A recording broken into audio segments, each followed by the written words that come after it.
For people who want to know what is the Keith Andrew Network, the whole point of my talk show is to show you that even with having a learning disability, I can still amount to something. And at the same time, I'm able to turn myself into an example for people out there dealing with any types of learning disabilities and disabilities to never give up and prove people wrong. Prove to them that labels do not dictate who you are and who you're going to be, to prove them. Still out to something. Hi, I'm Seth Wayne. I'm going to be talking with Keith Andrews about acting and what led me to acting. I hope you can come and join us. Ladies and gentlemen, today on the Keith Andrew Network, I'm here with Seth Wayne. That's right, Seth Wayne from the hit show Scandal here on the Keith Andrew Network. If you're watching and liking the Keith Andrew Network, like, subscribe. It's available on LinkedIn, Twitter, Instagram, and all social medias. For the first question is, what can you tell our audience a little bit about yourself? I did not start out acting. Actually, acting kind of came in the back door, so to speak. Except I've always been interested in it, and I did a lot of acting in college. I was born in the Bronx. And when I was 6, we moved to Queens, to the Howard Beach area. And then we moved to Jersey when I was 10, just outside New Brunswick, Somerset area. And, just basically doing what the parents wanted me to, like so many kids, they wanted me to be a doctor or a lawyer. Or my father, when he realized he couldn't have that, wanted a president of some corporation. Didn't get that either. But I went to college in Virginia, Washington and Lee University, which at the time was all male, and now it's co-ed. And I went in with a pre-med because that's what mom and dad wanted, and finished with C's in the those courses that they look at to determine whether they want to let you into medical school, and that pretty much ended that. And while I was used to getting better grades than that, there was a very quiet part of me that was glad to see that it took care of the doctors and lawyer situation. But anyway, I did a lot of acting, and I also took a lot of communication courses. Journalism was a big interest of mine. But at some point I realized that to really make it as a journalist, you had to be a good investigative reporter. And to be a good investigative reporter, you had to have guts. And nerve and get in people's faces and things of that nature. And so while I continued to work on the radio station, I didn't go into that. But I took a lot of theater courses, acting courses, because it was a love. But I graduated with a degree in accounting and business. Moved out. My parents had moved out to California a few months before I graduated, so I saw it as a good opportunity to get out to the West Coast. And when I got there, before that, actually, I took a summer stock job in West Virginia at the Greenbrier Valley Theater, which was a barn theater at the time. Over the years, it's actually gained a lot of notoriety in Lewisburg, West Virginia, and is now, I think, identified as the theater of West Virginia. Kind of proud of them. But then after that, I moved out to California and was looking for a job.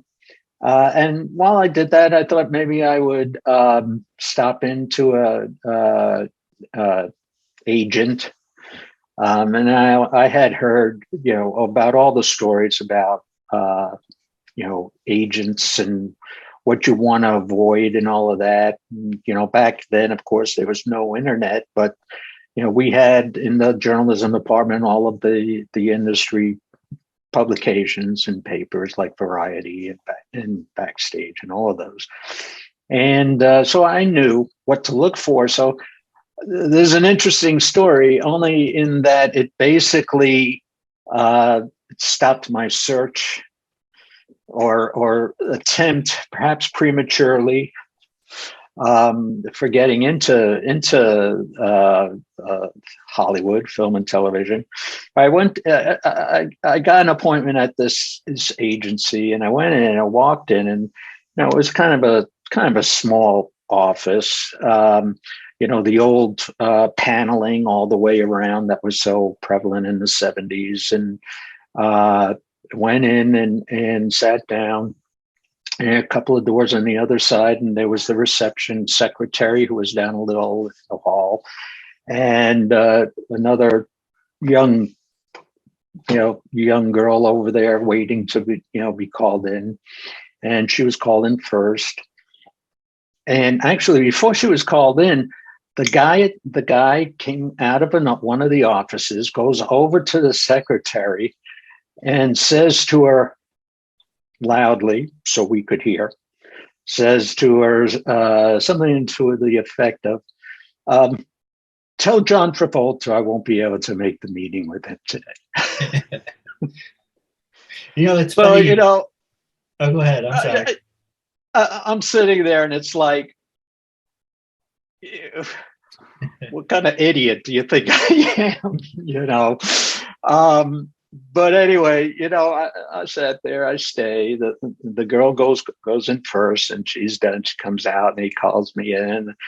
I'm just out of college, so I have the college, productions that we've done, and I have my little resume, and I knew it wasn't any real big deal. But we go in, I give him, and he looks it over, and he says, "Well, I see that you have some real good experience." And there's another red flag to me, because I knew I didn't have any real good experience. So anyway, he goes on, and then he tells me that I'll have to pay for my headshots. Another red flag. And at the end of the story is I walk out of there, and it was like I'm saying to myself, what bullshit. And I really didn't take it anywhere from there. And I got a job as an internal auditor in a bank, in a Beverly Hills bank. And so from there, basically did a regular kind of a career. Got into information systems auditing, and then eventually broke out of audit and got a job in Santa Barbara, California, as a project manager for a warehouse system, and I didn't really get back into acting until the early 90s, and started doing some small theater while still doing my regular job. Got into a startup company for internet banking, a company called Digital Insight, which was eventually purchased by Intuit. And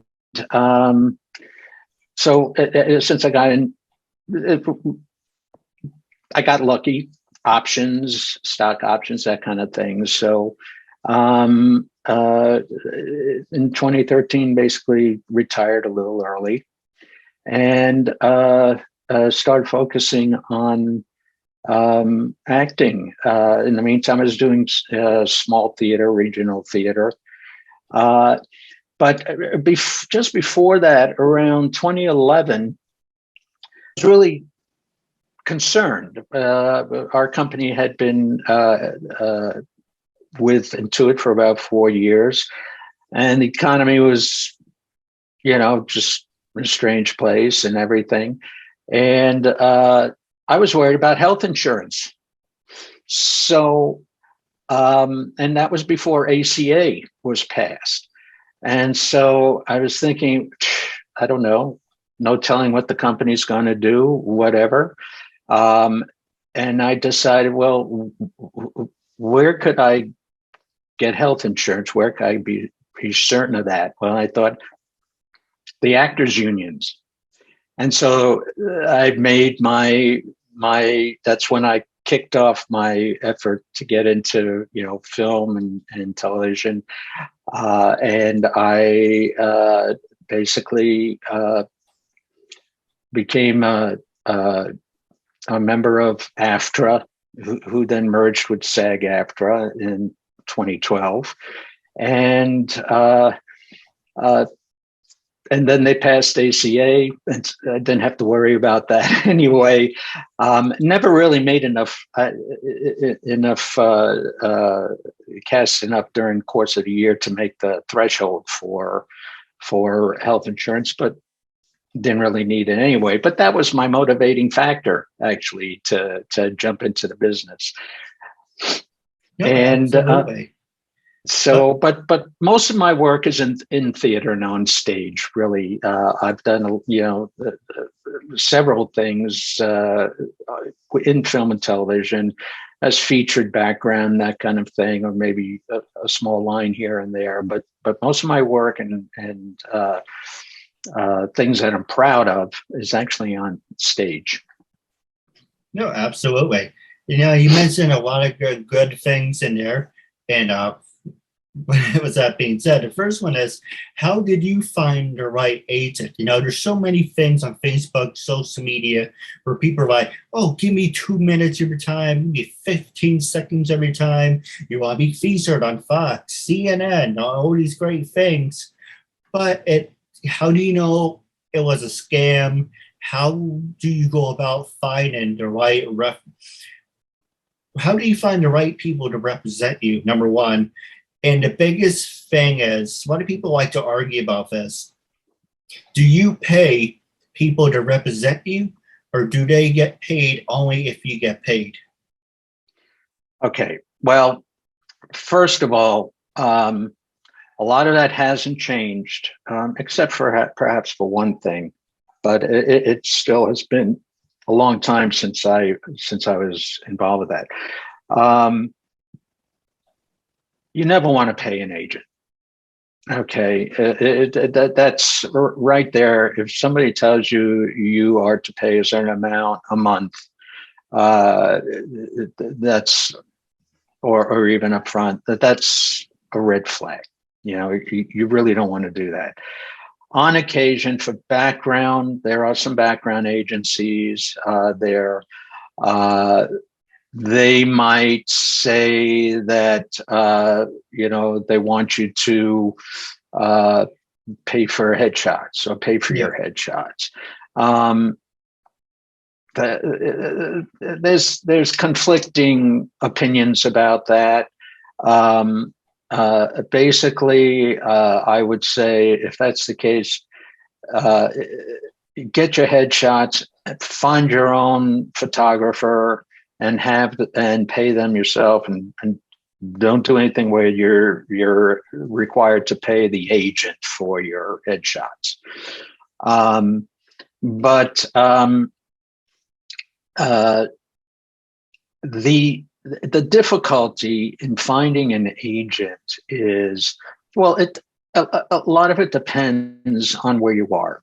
Well, just before I got started, it was interesting because agents said, "Well, we don't want somebody with stage, with theater," and it was a conflicting thing because that's how a lot of people got their training. But over time, I think that's been recognized as actually a good training ground. In some areas, it's welcomed or even preferred more than others.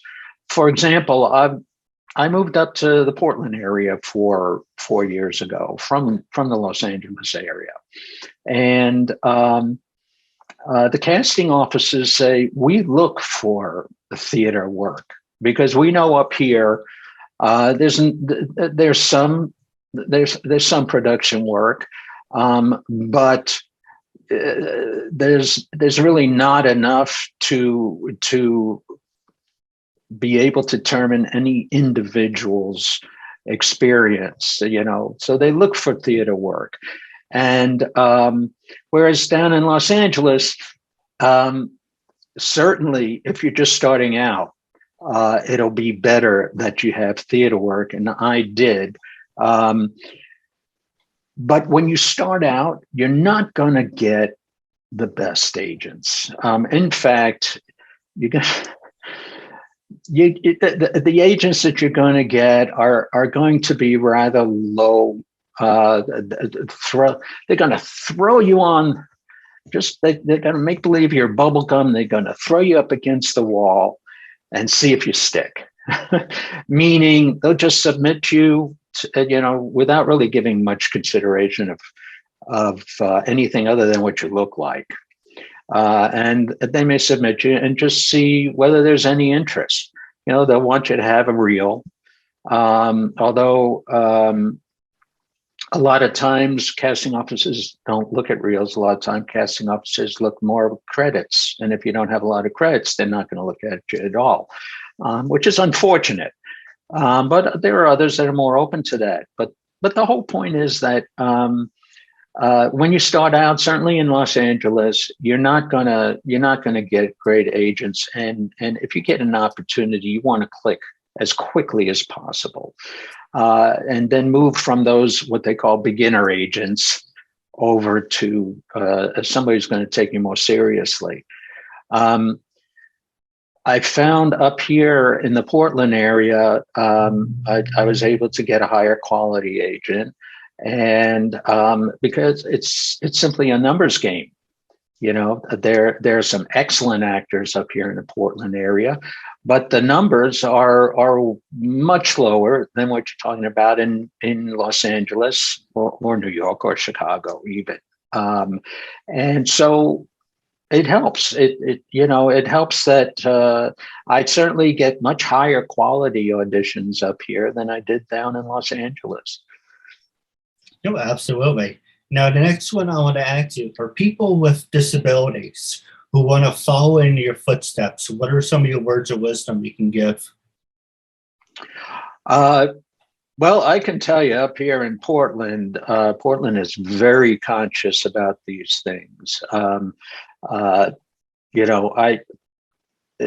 been up here 4 years, and sometimes I wonder, is it just Portland, or is this a national movement and it's the same in Los Angeles? Obviously, there is an awareness in Los Angeles, but it just seems like it's enmeshed solidly in the Portland area, and that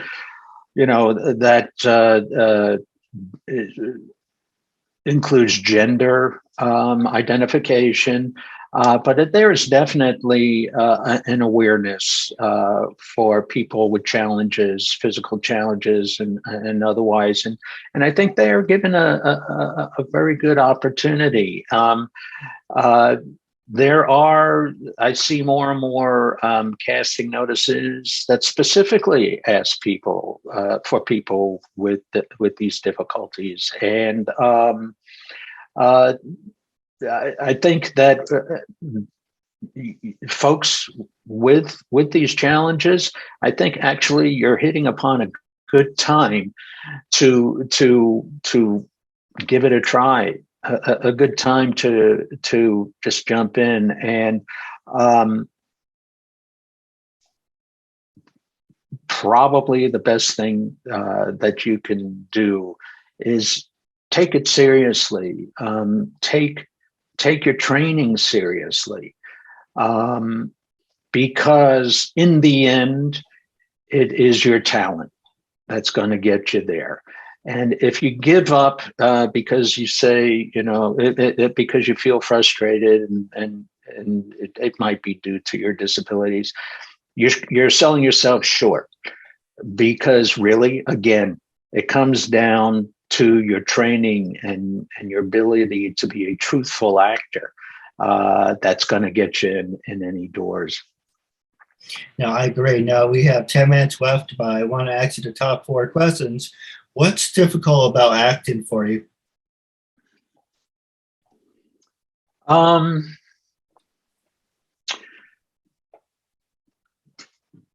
I think I think you have to be patient with yourself. There are a lot of things about acting that are just going to click, and it may take a long time to click. I find myself capable of getting in touch with a character more quickly these days than I did 15 years ago, and it's just something that clicked. I watched teachers, what they did or how they analyzed. Had a wonderful teacher in LA by the name of Sam Anderson, who has a mile-long credit list in the industry these days. Well, for several decades. And I used to watch him, how he came up with things about characters that just floored me, and was so true. And over time, I'm starting to get a little bit of that.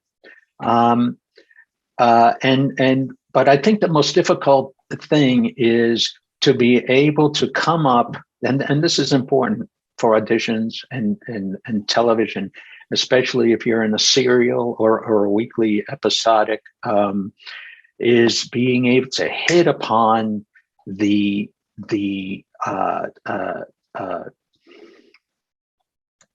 status, the emotion, the whatever you want to call it, whatever it is that character needs in that moment, to be able to come upon it quickly. I'm still working on that. I feel like if I have enough time, and this is one reason why I do most of my work in theater, if I have enough time, I can work at it, and it comes to me. But when you're on a set and you're doing a show a week, and sometimes they're giving you changed dialogue right there that they want you to do 5 minutes from now. You got to be able to jump into it instinctively, and that's a great skill to have. No, I agree. Now, how can our fans and listeners get in touch with you? Are you on Facebook, Twitter, LinkedIn? Well, I am on Facebook. I am of the age where I do Facebook. I don't know.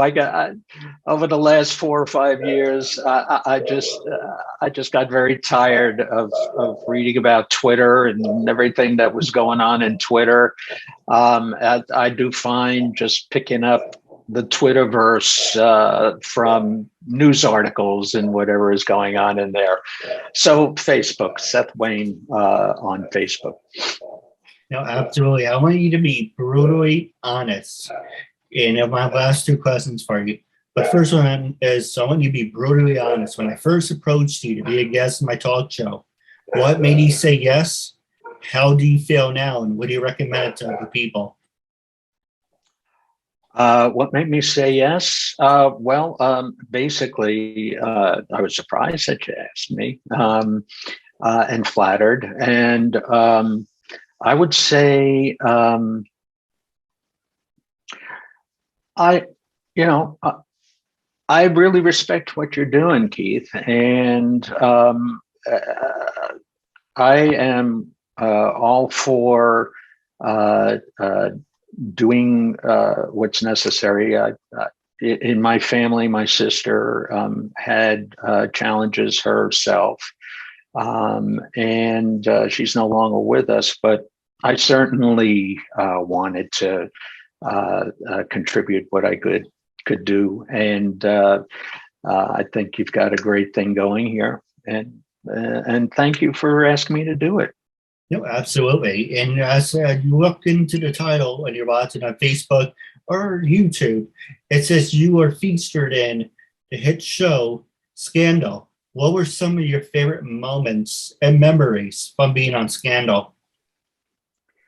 Well, Scandal Yeah, I did it. I'll tell you really what was the best part about working on that is the attitude of everybody on it. I've been in a few shows and films, Comedy Bang Bang, and I was on Hail Caesar, the Coen Brothers movie, and Real Husbands of Hollywood, Kevin Hart's thing, which was a lot of fun. But I really, really enjoyed the overall attitude and friendliness of the cast and crew on Scandal. I know it was the last year that they were doing the production. I really appreciated that, and you could tell everybody else who was just doing that particular show felt that way too. Now, do you still keep in touch with any of the castmates from Scandal? No. That was just a co-starring role, and that doesn't quite reach that level. Pretty much do your part and leave. Right. Yeah. So, and you also mentioned you were in Hail Caesar. What was? Yeah. No, go ahead. Yeah. It was that was really, I would say, probably the biggest or the most involved production that I've been on. And that was really interesting, working with the Coen brothers. They did, at that time anyway, they were both on the set. They were both behind the camera, working on it. Channing Tatum and Tilda Swinton and Alden Ehrenreich were all, working in the scene that I was in. And I had 2 days actually that I was there, and it was very illuminating as to the tricks that are used to accomplish certain things and to save money. And I can't say what that was because I'm not allowed because of documents that I signed. But very clever things, but it was a lot of fun, and I'll tell you the rest of it when we were off camera. Okay, but wrapping up our interview segment, I do have a couple questions for you off the air. But wrapping up, if you're watching on Facebook, make sure to like, subscribe, leave a comment. If you're watching on LinkedIn, make sure to like our fan page. That's right, LinkedIn now has a fan page. Funny how that works. But more importantly, if you're watching on YouTube, like, comment, subscribe, hit that bell icon. Our goal for this episode is 100 views. So share it. Make sure to become a fan of Scandal. And with that being said, it was a real honor and privilege having you as a guest.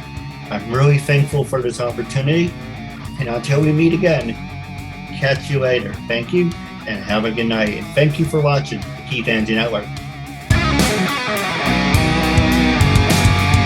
For people who want to know what is the Keith Andrew Network, the whole point of my talk show is to show you that even with having a learning disability, I can still amount to something. And at the same time, I'm able to turn myself into an example for people out there dealing with any types of learning disabilities and disabilities to never give up and prove people wrong.